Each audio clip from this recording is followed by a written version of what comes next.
CA foundation के economics exam में अगर तुम्हें फ्री में 20 नंबर कमाने हैं तो वो होता है न्यूमेरिकल्स। फ्री में इसलिए बोल रहा हूं क्योंकि ये न्यूमेरिकल्स बहुत इजी आते हैं। अगर आपको सिर्फ फॉर्मूला पता है तो आप पूरे न्यूमेरिकल्स को एक बार में रिवाइज कर सकते हो। सो यहां पर भाई साहब आप लोगों के लिए एक पूरी की पूरी फॉर्मूला की वीडियो है। इस वीडियो को पूरा देखोगे और इससे ही पूरे फॉर्मूलाज रिवाइज करोगे, क्योंकि मैं यहां पर तुम्हें कुछ शॉर्ट ट्रिक्स भी बताऊंगा और बताऊंगा कहां से तुम्हारे ज्यादा से ज्यादा न्यूमेरिकल्स आ सकते हैं। तो चलो भाई साहब जल्दी से स्टार्ट करते हैं अपनी फॉर्मूला वाली वीडियो को। लाइक कर दो ताकि कॉन्फिडेंस आ जाए आदित्य भैया को जल्दी से। तो यहां पर सबसे पहले आता है तुम्हारा डिमांड और सप्लाई का कॉन्सेप्ट, जिसमें तुम्हें डिमांड फंक्शन के बारे में पता होना चाहिए कि जो तुम्हारी डिमांड होती है भाई साहब वो बहुत सारे फैक्टर्स पे डिपेंड करती है, जिसकी price of its own good, ठीक है, उसके बाद फिर इनकम हो गया, प्राइस ऑफ रिलेटेड गुड हो गया, इन सारे फैक्टर्स पर बेसिकली काम करती है। That is important. सप्लाई पर भी सेम है कि जो सप्लाई होती है वो अपने फैक्टर्स पे काम करती है, जैसे कि वेजेस वगैरह हो गया वगैरह वगैरह। तो एक छोटी मोटी सी चीज है, अगर एग्जाम में आती है तो तुमको पता होना चाहिए। उसका फिर इलास्टिसिटी ऑफ डिमांड की बात करता हूं तो सबसे इजी चीज है कि अगर तुम्हें क्वेश्चन में परसेंटेज दिया हुआ है, ठीक है, परसेंट 20% से इंक्रीज हुई डिमांड, 20% से प्राइस डिक्रीज हुआ, कुछ भी दिया है तो तुम ये वाला फॉर्मूला लगाओगे जो कि मैंने यहां पर दिया है, that is change in quantity demanded upon change in price. ठीक है, ये जो ऐसा वाला डंडा है ये तुम्हारा डिवाइड का साइन है, तो डिवाइड कर दोगे इससे इस वाली चीज को।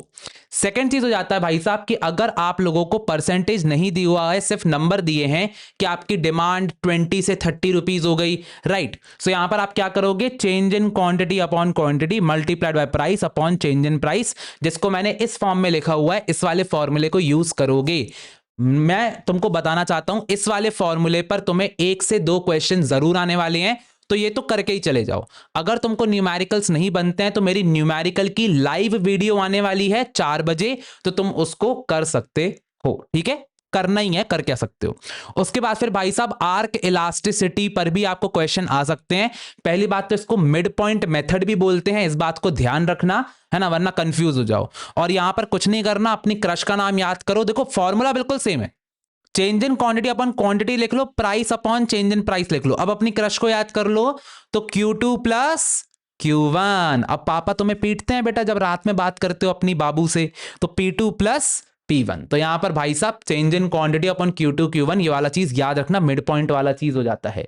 उसके बाद फिर इनकम इलास्टिसिटी और क्रॉस इलास्टिसिटी बिल्कुल सेम है, बस तुम्हें क्वांटिटी ऑफ डिमांड हमेशा ऊपर आएगा न्यूमरेटर में, ये चीज ध्यान रखना। और जो भी फैक्टर है, अगर इनकम है तो इनकम नीचे आ जाएगा, बाकी सबको सेम है। ये वाला फॉर्मूला जो तुम्हें दिख रहा है जैसे सेम लाइक दिस, बस प्राइस की जगह हमने इनकम लिख दिया, मतलब सेम वही काम करना है। क्रॉस इलास्टिसिटी भी सेम है, price demand of one good divided by price of other good. दो गुड्स का प्राइस और क्वांटिटी डिमांडेड को हम लोग कंपेयर कर रहे होते हैं। सो ये वाला फॉर्मूला भी इजी है, तुम कर सकते हो। अब यहां पर बेटा ये आर्क नहीं, ये एडवर्टाइजमेंट इलास्टिसिटी है, और एडवर्टाइजमेंट इलास्टिसिटी में तुम्हारा ये देख सकते हो तुम, change in quantity divided by change in advertisement expenditure हो जाता है। अब भैया क्वेश्चन किस पे आएगा, क्वेश्चन सबसे ज्यादा तुम्हें प्राइस इलास्टिसिटी पे क्वेश्चन आना ही आना है, क्रॉस इलास्टिसिटी पे क्वेश्चन के बहुत चांसेस हैं, और एडवर्टाइजमेंट इलास्टिसिटी में लास्ट 2 अटेम्प्ट से क्वेश्चन आ रहे हैं, तो इसको भी कर लेना, ठीक है, इस पर क्वेश्चन आ सकता है। अब आते हैं अपन लोग चैप्टर नंबर 3 पे, जिस पे आते हैं आपके सारे कॉस्ट के कॉन्सेप्ट्स। अब कॉस्ट के कॉन्सेप्ट में भाई साहब सबसे पहले आप लोग जानते हो कि आपकी जो फिक्स्ड कॉस्ट और वेरिएबल कॉस्ट है, उन दोनों को जब हम प्लस करते हैं सो आपकी टोटल कॉस्ट बन जाती है। टोटल फिक्स कॉस्ट का कोई भी ऐसा फॉर्मूला नहीं होता, it is fixed. Total variable cost जो होती है वो हल्का हल्का जो मार्जिनल कॉस्ट होती है उसके साथ साथ चलती है, तो इस बात को थोड़ा सा ध्यान रखेंगे। उसका फिर एवरेज कॉस्ट हो जाती है, जब भी एवरेज कॉस्ट आएगा तो तुम बस क्या करोगे, टोटल कॉस्ट पे नीचे बस क्वांटिटी से उसको डिवाइड कर दोगे, पर यूनिट आउटपुट निकालोगे, सिंपल। उसके बाद फिर सेम इसी का फॉर्मूला है कि अगर एवरेज फिक्स कॉस्ट दी गई है सो टोटल फिक्स के नीचे क्वांटिटी लगा दो, अगर एवरेज वेरिएबल कॉस्ट दिया गया तो टोटल वेरिएबल कॉस्ट के नीचे क्वांटिटी लगा दो। यानी कि अगर कोई तुमसे खर्चा करवा रहा है तो तुम पूछ रहे हो क्यों, तो क्यों आ गया ना नीचे। अगर तुमसे कोई टोटल फिक्स कॉस्ट लगा तुम क्यों, तो ये बन गया एवरेज फिक्स कॉस्ट, बस सिंपल सी बात है, ऐसे करके याद कर लो। मार्जिनल कॉस्ट का यहां पर हो जाता है भाई साहब change in total cost upon change in quantity, divide करोगे, याद रखना चेंज इन क्वांटिटी से, बिल्कुल ही बिल्कुल सिंपल खेल यहां पर हो जाता है। क्लियर है भाई साहब, इतने फॉर्मूला भी कर लिए, याद रखना इसके ऊपर एक क्वेश्चन आएगा टेबल वाला, वो मैंने अपनी न्यूमेरिकल वाली वीडियो में करवा दूंगा। कर लेना भाई, बहुत ईजी है, बहुत ईजी। चलो अब आते हैं रेवेन्यू के ऊपर। याद रखना चैप्टर नंबर 4 रेवेन्यू वाला जो है, इसके ऊपर आपको एक टेबल क्वेश्चन फिर से आ सकता है। तो टेबल क्वेश्चन कैसे करोगे आइए जरा देखते हैं। सो आपका जो टोटल रेवेन्यू होता है बेटा, वो होता है प्राइस इंटू क्वांटिटी, आपको पता है।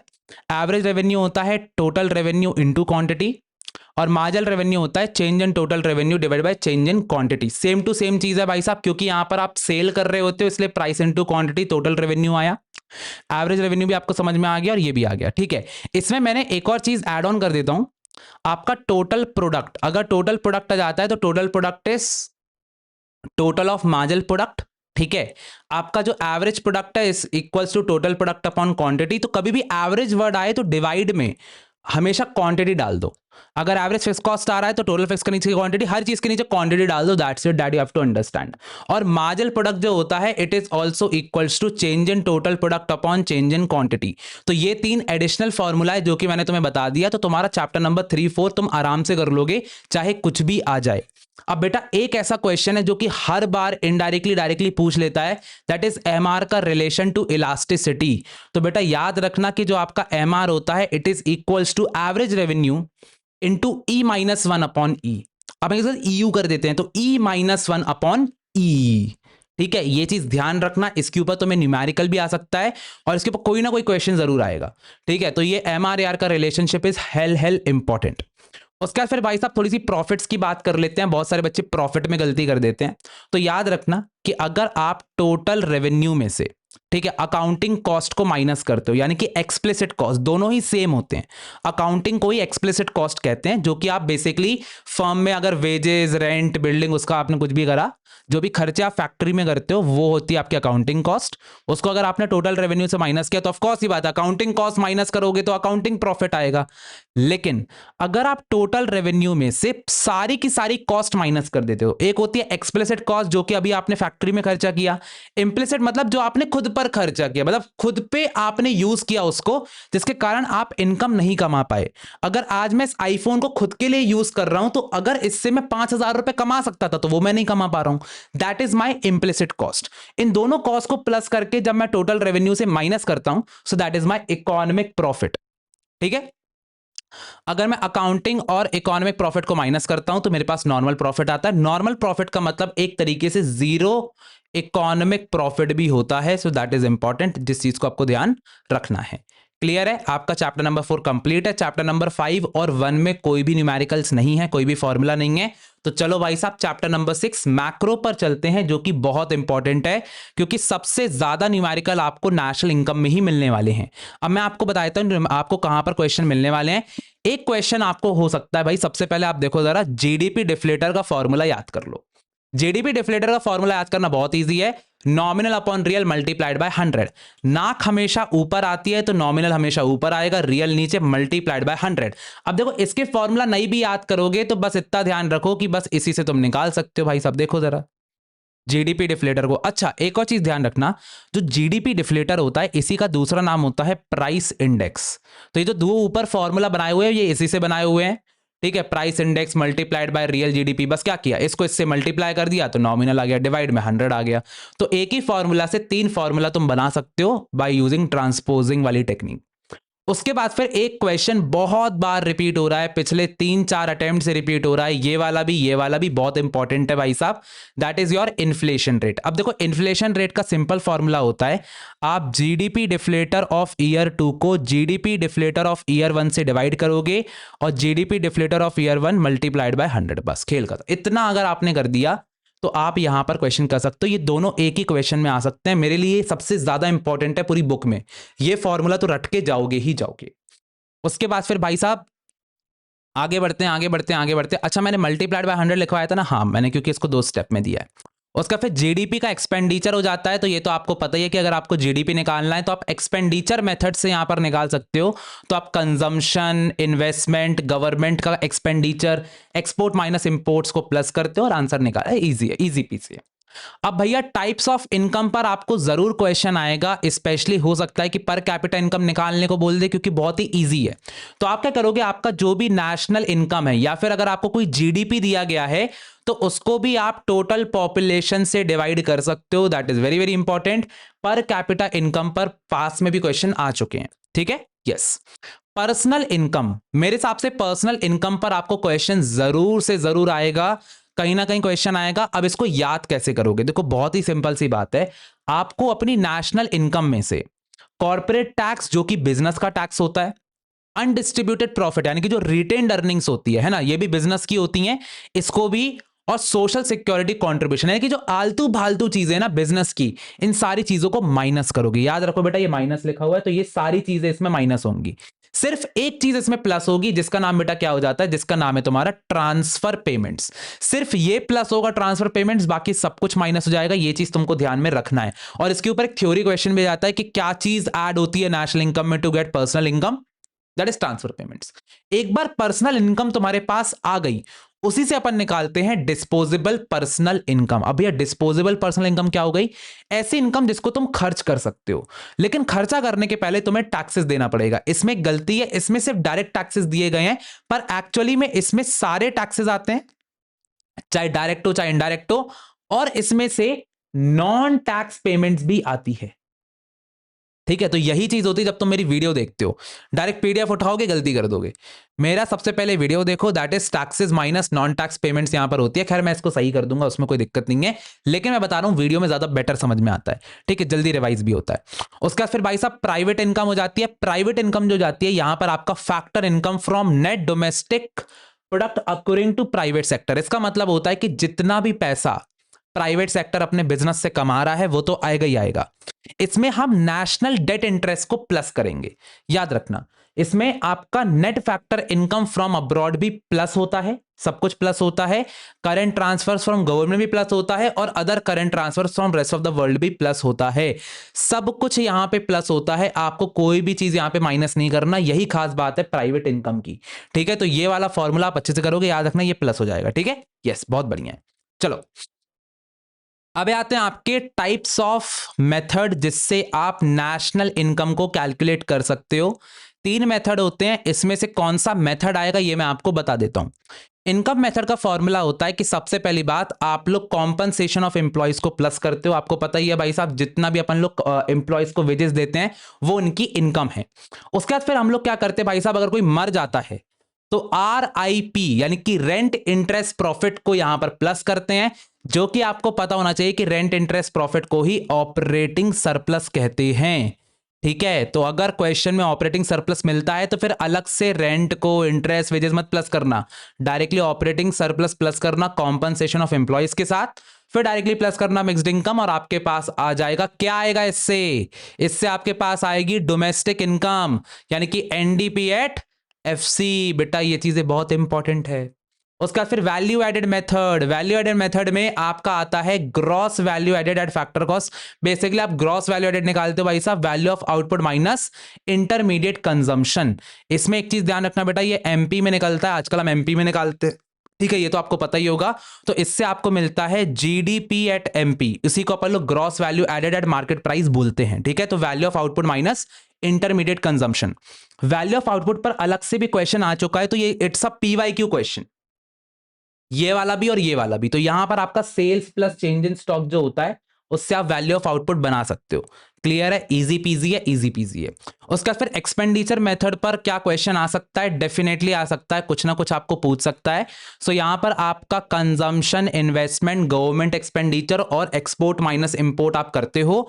ठीक है, अब अगर इससे आप डेप्रिसिएशन वगैरह माइनस करते हो तो फिर आप पहुंच जाते हो नेशनल इनकम पर। ठीक है, क्योंकि इससे भी आपको, जब आप इतना बस करोगे ना, इतना इससे आपको GDP एट MP मिलेगा। उसके बाद अगर आप ये डेप्रिसिएशन, इनडायरेक्ट टैक्स ये सब करते हो तो फिर आप NNP एट FC पर पहुंच जाओगे इससे।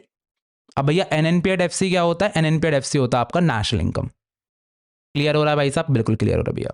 अब भैया लेकिन ये जो आपने बोला ग्रॉस से नेट पर जाते हैं, वो कैसे जाते हैं? तो उसके लिए ये देखो जरा, मैंने आपको अलग से फॉर्मूला दे दिया है कि अगर आपको नेट से ग्रॉस पर जाना है तो आपको डेप्रिसिएशन माइनस करना होता है, नेट से ग्रॉस जाने पर डेप्रिसिएशन प्लस करना होता है, सॉरी, और अगर आपको नेट पर जाना है तो ग्रॉस में से डेप्रिसिएशन माइनस करना होता है। इसलिए आपको वो यहां पर दिख सकता है। क्लियर है, क्लियर है। उसके बाद फिर अगर हम लोग आगे बढ़ते हैं तो यहां पर जाता है आपका NFIA, इंपॉर्टेंट है क्वेश्चन, इसके ऊपर बहुत सारे आते हैं। एनएफआईए हो जाता है भाई साहब कि अगर आपको गांव से शहर जाना है, ठीक है, गांव से शहर जाना है, तो अगर शहर जाओगे तो एनएफआईए प्लस होगा। अगर गांव जाना है वापस तो आपका net factor income from abroad minus हो जाएगा। अब्रॉड की चीज तो माइनस होगी ना अगर गांव जाओगे तो। क्लियर है? अगर इतने के बाद भी वीडियो को अभी तक लाइक नहीं किया है तो ऐसी मार पड़ेगी आदित्य भैया से, ऐसी मार पड़ेगी क्या बताओ। ठीक है चलो, अब आता भाई साहब नेट इनकम फ्रॉम एनएफआईए हो गया क्या? अच्छा एनएफआईए हो गया था, ठीक है ठीक है। ये कौन सा एनएफआईए था? अच्छा अच्छा अच्छा ठीक है, एनएफआईए को हमने अलग से बता दिया, वेरी गुड वेरी गुड। तो यहाँ पर अगर आप देखोगे एनएफआईए का एक फुल फॉर्म होता है that is factor income from abroad और फैक्टर इनकम टू अब्रॉड। तो ये वाली चीज भी आपको पता होना चाहिए एनएफआईए के बारे में। चलो अब आता है आपका market prices and factor cost. तो मार्केट प्राइस और फैक्टर कॉस्ट में याद रखना, अगर आपको मार्केट में जाना है तो देखो मार्केट में आप खरीदी करने जाते हो तो वहां पर आपका टैक्स हमेशा लगेगा, नेट इनडायरेक्ट टैक्स लगेगा। लेकिन अगर आप फैक्ट्री में जाते हो तो फैक्ट्री में होते हैं मजदूर, और मजदूर कभी भी टैक्सेस नहीं देते। तो मजदूर आएगा तो भैया टैक्सेस माइनस हो जाएगा। तो कभी भी फैक्ट्री पे जाना हो तो भाई साहब वो माइनस हो जाएगा। तो ऐसे करके याद कर सकते हो। नेट इनडायरेक्ट टैक्सेस का फॉर्मूला होता है इनडायरेक्ट टैक्सेस में से सब्सिडीज को माइनस कर देते हैं। कभी कभी गवर्नमेंट सब्सिडी दे देती है जिसके कारण टैक्स कम हो जाता है, तो उसको हमने माइनस कर दिया। क्लियर है? मजा आ गया, मजा आ गया। तो ये वाला आपका चैप्टर नंबर 6 का यूनिट नंबर 1 हो गया है। अगर आप लोग ऐसे बच्चे हो जिसको न्यूमेरिकल में बहुत प्रॉब्लम जाती है तो आप ये वाला बस कर लेना, यूनिट नंबर 1 बहुत अच्छे से इससे भाई साहब आता है। ठीक है, यूनिट नंबर 2 से भी अगर आपको बहुत सारे नंबर लेना है, क्योंकि 15 मार्क्स का नेशनल इनकम है, आप इसके से फॉर्मूलाज कर लो, आप देखोगे आपको बहुत सारे क्वेश्चंस बनेंगे। अब कहां से क्वेश्चन आएगा मैं आपको बताता हूं। सबसे पहली बात एग्रीगेट डिमांड की बात कर लो। Aggregate demand two sector model में होता है कंजम्पशन और इन्वेस्टमेंट, यानी कि हम सिर्फ हाउस होल्ड और जो फर्म्स होती हैं उसका यहां पर खर्चा ले लेते हैं। उसके बाद फिर अगर हमारा 3 सेक्टर मॉडल है तो हम सिर्फ गवर्नमेंट को ऐड कर देते हैं। अगर हमारा 4 सेक्टर मॉडल है तो अपन लोग एक्सपोर्ट माइनस इंपोर्ट कर देते हैं। तो ये भाई साहब एक बहुत ही इंपॉर्टेंट चीज यहां पर हो जाती है कि कैसे कैसे 4 सेक्टर मॉडल के साथ बदलता रहता है। कंजम्पशन फंक्शन, कंजम्पशन फंक्शन का मतलब होता है कि जो आपकी इनकम होती है उससे कितना आप कंज्यूम करते हो। अगर आपकी 1000 रुपए की इनकम है तो उसमें से आप कितना कंज्यूम करोगे, इसलिए इसी के अंडर में हमको मिलती है कंजम्पशन की एक equation that is C equals to A plus BY। अब यह A का मतलब क्या होता है? A का मतलब होता है ऑटोनॉमस कंजम्पशन।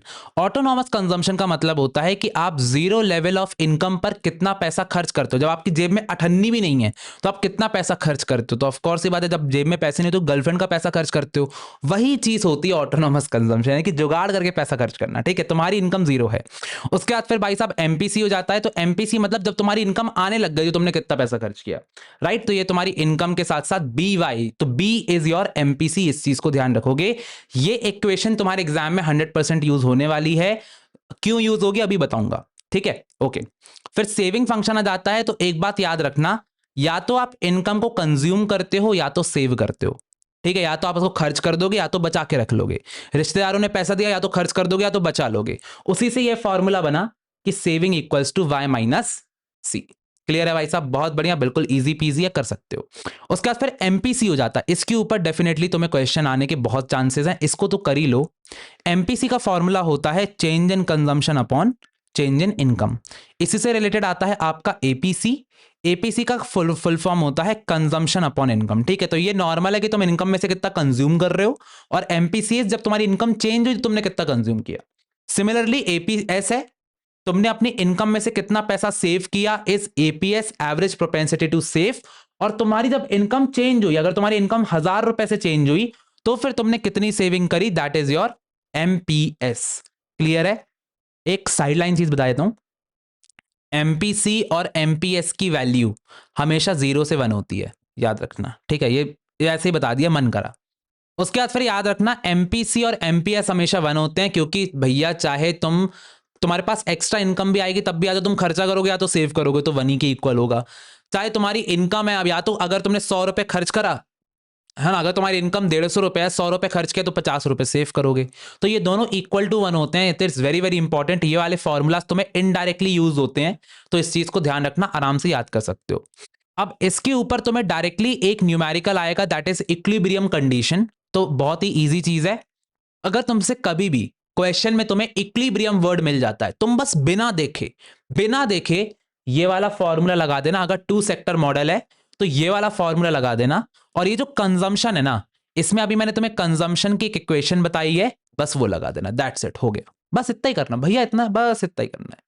अगर तुम्हारा कंजम्पशन है, इन्वेस्टमेंट और गवर्नमेंट की स्पेंडिंग है, तो ये जो कंजम्पशन है इसमें सिर्फ ये वाला फॉर्मूला लगा देना। बस इसमें याद रखना कि तुम्हारा जो C equals to A plus B Y होता है ना, उसमें तुम्हारा क्या हो जाता है बेटा, उसमें तुम्हारा ये जो Y रहता है, ठीक है, ये हो जाता है डिस्पोजेबल इनकम। तो तुम बस क्या करते हो, Y के साथ ना टैक्सेस को माइनस कर देते हो, बस इतना रहता है। तो B के साथ तुम Y माइनस टैक्स कर दोगे, और अगर तुम्हें कोई टोटल रेवेन्यू दिया गया तो वो तुम प्लस कर दोगे, ये एक एक्स्ट्रा चीज है, ठीक है। अगर तुम्हारा ये वाला फॉर्मूला दिया गया है, ठीक है, 4 सेक्टर मॉडल, वैसे तो इस पर क्वेश्चन आने के बहुत कम चांसेस हैं, इस पर आएगा या तो इस पर आएगा, बट बाय चांस अगर इस पर भी आ गया तो वही सेम चीज है, तुम यही वाला फॉर्मूला यूज करोगे कंजम्पशन का, इसके अंदर पुट कर दोगे वैल्यू, आंसर निकाल लोगे, दैट्स इट। तो जब भी equilibrium level of national income निकालना हो, तुम यहां पर, मैंने तुम्हें पूरा फॉर्मूला तुम्हें बता दिया है, क्लियर है, क्लियर है। एक क्वेश्चन तुमको इन्वेस्टमेंट मल्टीप्लायर पर भी आ सकता है भैया, इतने सारे क्वेश्चन, यस आ सकता है, 20 से 25 मार्क्स का न्यूमेरिकल आएगा। सो इट्स इंपॉर्टेंट कि तुम देखो यहां पर। सो यहां पर तुम देख सकते हो भाई साहब कि 1/1 माइनस एमपीसी होता है, यस इट इज इंपॉर्टेंट कि तुम जितना पैसा खर्चा करते हो उतना तुम्हारा मल्टीप्लाई होता है यहां पर। उसका फिर k इक्वल्स टू 1/MPS भी होता है, क्योंकि मैंने तुम्हें अभी बताया था कि एमपीसी प्लस एमपीएस 1 होता है, राइट। तो अपन 1/MPS बोल सकते हैं, and this is the easiest formula कि k equals to change in income upon change in investment होता है। उसी को यहां पर change in income equals to k into change in investment कर दिया, वही बात है। बट ये फॉर्मूला एक और होता है, ये 3 फॉर्मूला रट के चले जाओ, इसके ऊपर एक क्वेश्चन तुम्हें जरूर मिल जाएगा। चलो भाई साहब, अब आता है भाई साहब आपका चैप्टर नंबर 7। मेरे को पता है चैप्टर नंबर 6 थोड़ा सा बड़ा था, but yes chapter number 7 is easy. इसमें सिर्फ डेफिसिट के ऊपर आपको क्वेश्चन आ सकता है। सो डेफिसिट के लिए भाई साहब total expenditure minus total receipts हो सकता है, इंक्लूडिंग बोरोइंग्स। इंक्लूडिंग बोरोइंग्स कभी नहीं, एक्सक्लूडिंग बोरोइंग्स। क्लियर हो रहा भाई साहब, ये एडिटर के पैसे काट लूंगा, ठीक है। तो यहां पर बोरोइंग्स एक्सक्लूड हो जाती है, एक्सपेंडिचर में से टोटल रिसीट्स को यहां पर माइनस कर देते हैं। फिर फिजिकल डेफिसिट में से इंटरेस्ट पेमेंट्स आपकी माइनस हो जाती हैं, तो उसका तुम्हें टेंशन नहीं लेना है, ठीक है। प्राइमरी डेफिसिट होता है, इसके ऊपर सबसे ज्यादा क्वेश्चन आने के चांसेस हैं। सोशल कॉस्ट एक हो जाता है। सोशल कॉस्ट का मतलब होता है जब तुम्हारी जो प्राइवेट कॉस्ट होती है उसमें मैं एक्सटर्नलिटी वाली कॉस्ट को प्लस कर देता हूं। क्लियर है, क्लियर है। अब देखो, अगर आपका MV इक्वल्स टू PT तो चलो यहां पर सही था, कोई दिक्कत नहीं है ना। इसके अलावा आपका कैम्ब्रिज का कैश बैलेंस अप्रोच हो जाता है, तो देखो यहां पर KPY हो जाता है। बेसिकली इस पर उतने ज्यादा क्वेश्चन तो अभी तक नहीं आए हैं, तो ठीक ठाक है। अगर मैं मनी मल्टीप्लायर की बात करता हूं, तो money supply is equals to money multiplier into monetary base. उसी को मैंने इस राउंड में लिखा हुआ है कि money multiplier equals to money supply upon monetary base. तो ये मॉनेटरी बेस जब यहां चला जाएगा, यस, तो ये इसका फॉर्मूला बन जाता है, ये एक इसका फॉर्मूला बन जाता है। So this is called as money multiplier. इसके ऊपर भी क्वेश्चन आने के बहुत ज्यादा चांसेस हैं। इसका एक और फॉर्मूला होता है, दैट इज 1/R। जो आपका 1/R होता है ना बेटा, this is very very important. 1/R है, दैट इज 1 रिजर्व। तो अगर आपको एग्जाम में कोई भी रिजर्व दिया हो तो वो भी आप यहां पे कर सकते हो, यही फॉर्मूला आता है, इससे ज्यादा बड़ा क्वेश्चन नहीं आता। बस ये तो अगर आपने याद कर ली तो बढ़िया है, ठीक है। उसके बाद फिर M1 के ऊपर गारंटीड एक क्वेश्चन जरूर आएगा। M1 निकालने के लिए आ सकता है, तो भैया आपका क्वेश्चन में क्या आएगा, currency with public, demand deposits. तो बेटा पैसा जो भी पब्लिक के पास रहता है, जो भी बैंक में हमारे पास पैसा है, और जो भी अदर डिपॉजिट है RBI के साथ, वो भी यहां पर आएगा। उसके बाद फिर M2 यहां पर आ जाएगा, that is very very important. M2 के अंदर आपका M1 plus saving deposit with post office saving bank आ रहा होता है। इसके अलावा आपका M3 हो जाता है, जिसको ब्रॉड मनी कहते हैं। अब यहां तो पोस्ट ऑफिस वाला पैसा आया, यहां पर आपका टाइम डिपॉजिट आ जाता है। और फिर M4 के अंदर आपके के सारे डिपॉजिट पोस्ट ऑफिस के जाते हैं, और क्योंकि M3 के अंदर टाइम डिपॉजिट भी आता है, तो वो भी एक तरीके से इंक्लूड हो जाता है। फाइनली आपको रेट्स के ऊपर कुछ क्वेश्चंस रहते हैं। तो रेट्स के ऊपर अगर मैं देखूंगा तो यहां पर एक MSF होता है, that is marginal standing facility. इसके ऊपर बहुत सारे PYQ आ चुके हैं दोनों के ऊपर। तो MSF एक पेनल्टी रेट होता है, ठीक है। आप एक पेनल्टी लगाते हो कॉमर्शियल बैंक के ऊपर, इसलिए यहां पर रेपो रेट जो कि सेंट्रल बैंक चार्ज करती है, उसमें इनको एक्स्ट्रा 1% पे करना पड़ता है। जो भी परसेंट उसमें 1% ज्यादा पे करना पड़ेगा। जो रिवर्स रेपो रेट है, ये एक ऐसा इंटरेस्ट रेट है जो कि RBI देता है सेंट्रल कॉमर्शियल बैंक को। आरबीआई कॉमर्शियल बैंक को दे रहा है, इसलिए यहां पर ये रेपो रेट में से कम रहता है, इट इज -1, ताकि भैया कॉमर्शियल बैंक को ज्यादा देना पड़े, आरबीआई को कॉमर्शियल बैंक को कम पैसा देना पड़े। इसको बोलते हैं रिवर्स रेपो रेट।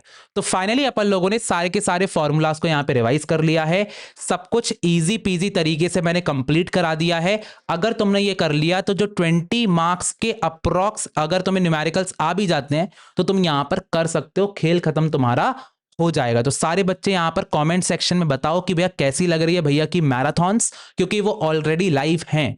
अब अगर तुम्हें मेरा न्यूमेरिकल वाला सेशन करना हो तो मेरा न्यूमेरिकल वाला सेशन 23 जनवरी को शाम को 4 बजे होने वाला है। तो उसमें सारे बच्चे जाएंगे और ये फॉर्मूला की लिस्ट को रिवाइज करके आएंगे, ताकि तुम यहां पर सारी की सारी चीजों को अच्छे से कर सको। बाकी मैंने तुम्हें बताया ही है कि मेरे सारे के सारे जो नोट्स हैं, ये फॉर्मूला शीट है, ये तुमको मेरी प्री एग्जाम मैराथन की पूरी यहां पर जो प्लेलिस्ट है वो बना दी है, नोट्स यहां पर सब कुछ मिल जाएगा, बाकी डिस्क्रिप्शन पर भी मैंने डलवा दिया है। इसके अलावा भाई साहब हमारा चैंपियन रिवॉर्ड तो चल ही रहा है, हमारे रिवॉर्ड्स को देखो भाई साहब, 1-1 लाख रुपए हम बांट रहे हैं, ठीक है। अश्योर ऑफर आप लोग जानते हो कि भाई साहब अगर आपने क्लियर कर लिया तो आप डायरेक्टली इंटर के लिए जा सकते हो अश्योर ऑफर में, कोई दिक्कत नहीं। लेकिन अगर आपका फाउंडेशन क्लियर नहीं भी होता है तो आपको रिजल्ट तक का वेट नहीं करना पड़ेगा, हम आपको रिजल्ट के बाद डायरेक्टली, रिजल्ट से पहले या फिर बाद में भी आप सीए फाउंडेशन का सब्सक्रिप्शन ले सकते हो फिर से, और फिर उसके बाद हम फ्री में आपको इंटर का सब्सक्रिप्शन भी दे देंगे। सो this is a very good thing भाई साहब, जिससे अश्योरिटी आपके पास में आती है, क्योंकि हमारे वार्म अप बैचेस भी चालू ही हो रहे हैं, है ना, 9 फेब से और 11 फेब से। तो फिर ये जुड़ जाओ सारे बच्चे, क्योंकि यहां पर ही सारा का सारा खेल खत्म हो सकता है। So thank you so much, मिलते हैं अपनी नेक्स्ट वीडियो में, तब तक ऑल द बेस्ट, शुक्रिया, जय हिंद, बाय बाय। एडीएस के साथ ही सीए आसान है।